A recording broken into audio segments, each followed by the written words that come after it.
فكلي واشربي وقري عينا فإما ترين من البشر أحدا فقولي إني نذرت للرحمن صوما.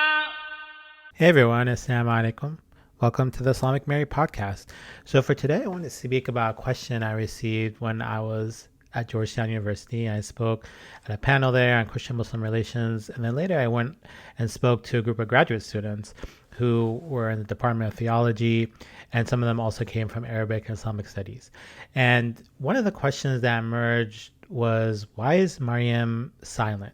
And this goes to a larger question about whether Maryam is active, does she have agency, or whether she's passive. And this is part of a larger debate regarding the role of women in religion. And the idea of feminism and women empowerment is that, do biblical and Quranic figures represent someone who is acted upon, or do they have power? And do they have the power to act and make their own decisions? And I think the idea of silence emerges in the story of Maryam when she gives birth to Isa, to Jesus, and then she's told to do a fast. So as we recall in the story of Maryam, it mentions and it says, فَقُولِي إِنِّي نَذَرْتُ لِلرَّحْمَنِ صَوْمًا فَلَنْ أُكَلِّمَ الْيَوْمَ إِنْسِيًّا. So the divine voice here, and there's a debate whether this voice is that of Gabriel, Jibril, or that of Jesus, of Isa, the child himself. The angel is telling Maryam to make a vow, and this vow is to the most merciful and the most compassionate to fast and not talk to anyone today. So a couple of words that are very important here. The first one is the idea of Rahman. So as we discussed in previous episodes, that this word, this name of God, is mentioned 16 times in the chapter of Maryam.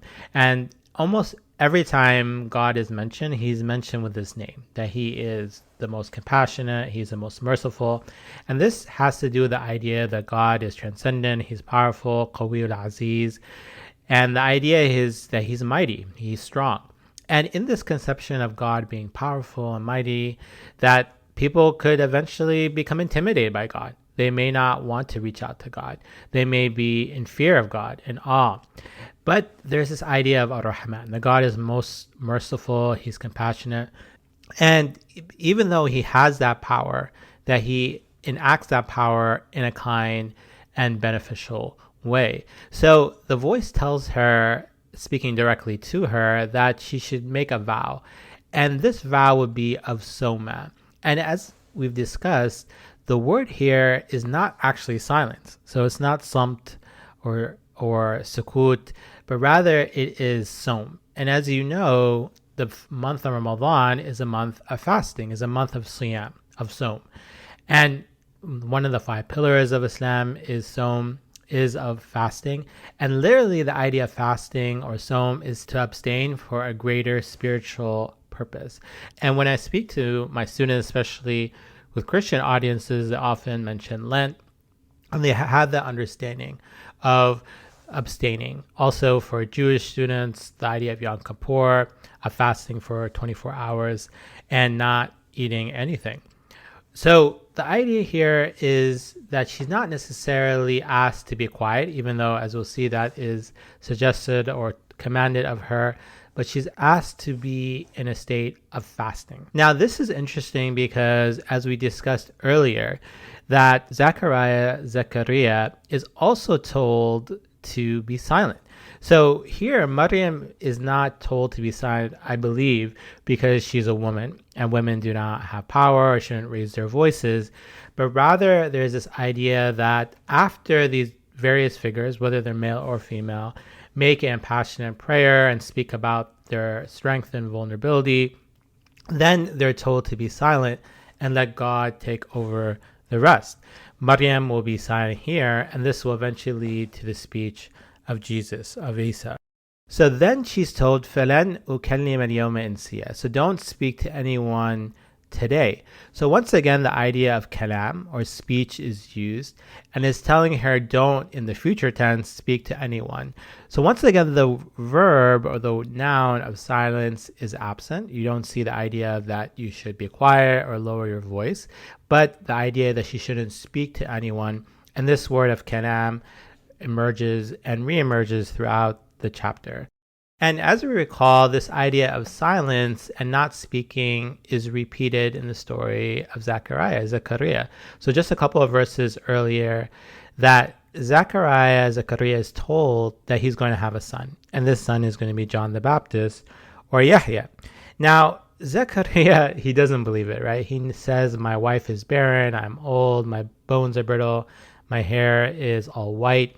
And he says, قَالَ رَبِّ اجْعَلْ لِي ayah. He said, give me a sign, God, that I'll actually have a child. And then the divine voice of the Qur'an says, قَالَ آيَتُكَ أَلَّا تُكَلِّمَ النَّاسَ ثَلَاثَ لَيَالٍ سَوِيًّا. And then the sign is that he shouldn't speak to people for 3 nights consistently.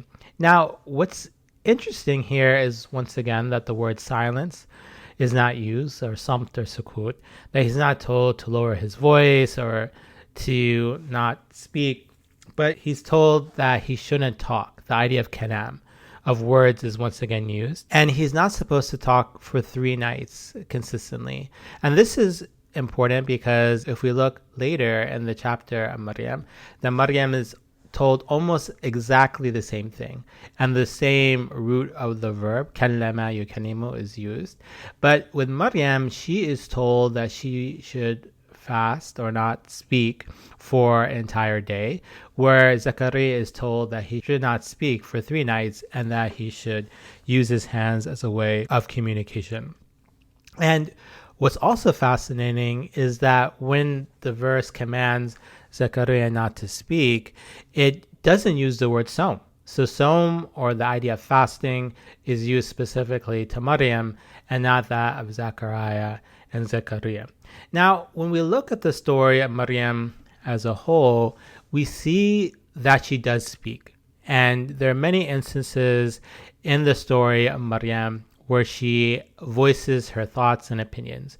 Of course, initially, when the angel Jibril approaches her, she is initially fearful, and she tells the angel, who is appearing as a man, to move away. Eventually, the angel identifies himself, explains that he's a divine messenger, and that Maryam will have a child. And then once again, she speaks and says, how is this possible? I have not touched any man. I have not been unchaste. And then the angel responds and explains that this is a degree of God. So once again, we see that Maryam is open about expressing herself, her fears, that she worried about the man's intention. She's open about questioning and saying, how is this possible that I'm going to have a child? And then later on, she makes this compassionate plea that I wish I had died and been forgotten long before all of this. So the pain, the tribulation of having a child, as well as the potential of her going back to her family and to her community with this child, and the accusations of infidelity, adultery, and fornication will be leveled at her, were intense and great. So we see also that Maryam, in another chapter in Ali Imran, also speaks. And this is something I emphasize in my book, The Islamic Mary, that when Zechariah goes to her, he sees that she has fruits out of season. And he says to her, قَالَ يَا مَرْيَمْ أَنَّ لَكِ هَذَا. How do you have these fruits? Where did you get this food from? And she says, قَالَتْ هُوَ مِنْ عِنْدِ اللَّهِ. This is rarely from God. إِنَّ اللَّهَ يَرْزُقُ مَن يَشَاءُ بِغَيْرِ حِسَابٍ. That God rarely provides to whoever he wills without any restriction or limit. Now, this is important because Maryam here is speaking, right? She is in a conversation with Zechariah. He could have ignored her, he could have lectured at her, but now Maryam is actually teaching an older male rabbi figure and telling her how this sustenance has emerged. And this will later influence celibate mystics such as Rabi al-Awiya, who also teach people like Hassan al-Basri and Sufyan al-Thawri lessons regarding spirituality. So we see that Maryam is not silent in the Qur'an. She's actually speaking. She's speaking to the angel. She's questioning. When she's by herself, she's expressing her emotions. And then she's also speaking to elders and teaching them lessons regarding spirituality. Now, the idea of speech in the Qur'an is connected to the idea of power. And one of the central messages of the Qur'an is the idea of Tawheed, or absolute monotheism. And in this worldview where God is all-powerful and immense, that he controls everything and he controls speech. So the idea in the Qur'an is that God gives speech to whoever he wills. And he takes speech from people, he gives it to others, and then sometimes he will give speech to things that you would imagine or think do not have the power to speak. And then they're elevated and given a stature. And for instance, we see the idea of the ant in the story of Solomon or Suleiman, where Suleiman is running with his army, and all of a sudden an ant speaks up and says, "Oh, other ants, please retreat. Otherwise, Suleiman's army is going to crush you." And they all heed him, and then Suleiman hears the voice. We also see the voice of the birds, of the hudhud, that speaks to Suleiman and says that he found a queen, the Bilqis, the queen of Sheba, who has worshiping other than God, and that she has gone astray, but she should return back to monotheism. So we also see that on the Day of Judgment, this idea of speech emerges. يَوْمَ يَقُومُ الرُّوحُ وَالْمَلَائِكَةُ صَفًّا. So this verse towards the end of the Qur'an says that on that day, the Holy Spirit, many understanding this to be Jibril, Gabriel, and the angels will stand in ranks. لا يتكلمون إلا من أذن له الرحمن وقال صوابا. And no one will speak except who Ar-Rahman allows. And he will say which words are true. So once again, we see the idea of speech emerge, that everyone on the Day of Judgment will be silent, but God would allow certain people to speak. And when they speak, he will judge and notify everyone if they're speaking the truth. So in conclusion, we see that the story of Maryam, in my view and reading, is a story full of agency. It's a story where Maryam is speaking, she's teaching her elders, she's questioning the divine decree, she's expressing her emotions. And of course, there's the famous scene where she goes and she shakes the palm tree and she asks for the mercy and pleasure of God. Also, the word silence in the literal sense is not used to describe Maryam. Yes, she's told not to speak, and she's told not to use words. And this is exactly the same, almost the same phrasing is used to talk about Zechariah, that he is someone that also, as a sign, should not speak to anyone. But what's fascinating here is instead of the word of silence, the word som is used, or fasting, and that she is abstaining from speech for a greater purpose. Now, when she goes back to her people, someone may argue and say, well, she should speak. She should defend herself. Why does her son speak on her behalf? And I think this speaks to the larger theme of the Qur'an of monotheism, that God gives speech to whoever he wills. And that Jesus, Isa, is a child, and you think an infant would not be able to speak and voice their opinions. But this is part of the miraculous nature of the Qur'an and of God, that he gives Jesus that speech.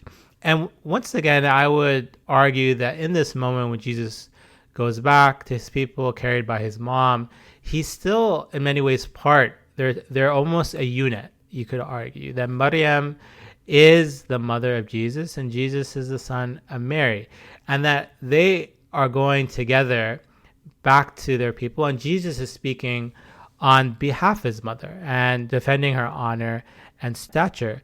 So in this moment, Maryam's silence is effective, her fast, and allows someone else, her child, to speak on her behalf and defend her. So thank you once again for listening to the Islamic Mary podcast. I would encourage you to order my book, which has been out for a couple of weeks. Thanks so much. A lot of friends and colleagues have been texting me, emailing me, showing me that they've bought the book and read it. That means a lot to me, and it's a great encouragement to me. You can subscribe to this podcast, which is available on all major podcasting platforms such as Apple Podcasts, Spotify, and YouTube. Encourage your friends, students, and colleagues to listen to this podcast. I've been traveling and speaking to different audiences, and some have mentioned they've been listening to the podcast and they recognize my voice from it. And it's wonderful that they come to the events already engaged and have questions and thoughts and ideas, which I really benefit from. You can review this podcast. It helps other people learn about it and find it. And of course, you can visit my website and join my newsletter, where we'll be updated on the publication of the Islamic Mary and its various events and programs. Thanks once again, and take care.